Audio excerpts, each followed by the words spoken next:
बिस्मिल्लाहिर्रहमानिर्रहीम।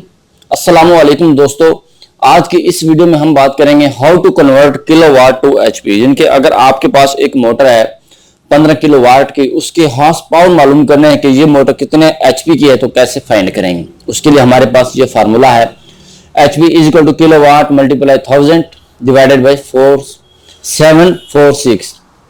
यहां पर मैं आपको बता दूं 746 क्या चीज है। 746 आपके सामने मौजूद है वैल्यू। किलोवाट, एक किलोवाट के अंदर 1000 वाट होते हैं और एक एचपी के अंदर 746 वाट्स मौजूद होते हैं। जी नाज़रीन, यहां पर हमने कुछ डाटा लिया हुआ है आपके सामने, जिनकी डाटा ये है कि किलोवाट 15, जिनके 15 किलोवाट की हमारी एक मोटर है। मोटर ले लें, कोई भी चीज ले लें और उसकी एचपी फाइंड करनी है। एचपी हमेशा मोटर के अंदर ही आती है। जी नाज़रीन, इसका सोल्यूशन ये है, ये आपके पास एक फार्मूला है, HP is equal to kilowatt multiply by 1000 divided by 746। जिनके 746 ये वाट एक एचपी के अंदर होता है। जी नाज़रीन, ये एचपी है हमारे पास, 15 एचपी आ गई मल्टीप्लाई बाई 1000, ये किलोवाट आ गया आपके पास, डिवाइडेड बाई 746, जिनके 746 वाट आ गया जी।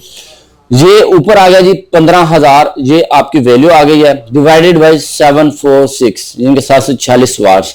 तो इसको हम डिवाइडेड बाई करेंगे तो 20 एचपी आएगा। आपके सामने हम कैलकुलेट करते हैं, ये हमारे पास कैलकुलेटर आ गया जी। 15,000 डिवाइडेड बाई 746, ये आपके पास आंसर आ जाएगा 20, जिनके 20 एचपी ये आपके पास आंसर आ जाएगा। अगर आपने किसी भी मोटर की किलोवाट से एचपी फाइंड करनी हो तो वो इस फार्मूले के तहत आप इसे फाइंड कर सकते हैं। ये फार्मूला आपने याद रखना है, ये है formula kilowatt to HP find करने का। जी नाज़रीन, उम्मीद करता हूं आपको हमारी वीडियो पसंद आई होगी। वीडियो पसंद आने की सूरत में इसको लाइक कीजिएगा, दोस्तों के साथ शेयर कीजिएगा और साथ में कमेंट करना मत भूलिएगा। मैं हूं मोहम्मद नदीम अख्तर, आप देख रहे थे नदीम शाहनवी यूट्यूब चैनल। मिलते हैं नेक्स्ट वीडियो में, अपना बहुत सारा ख्याल रखिएगा। तब तक के लिए अल्लाह हाफिज।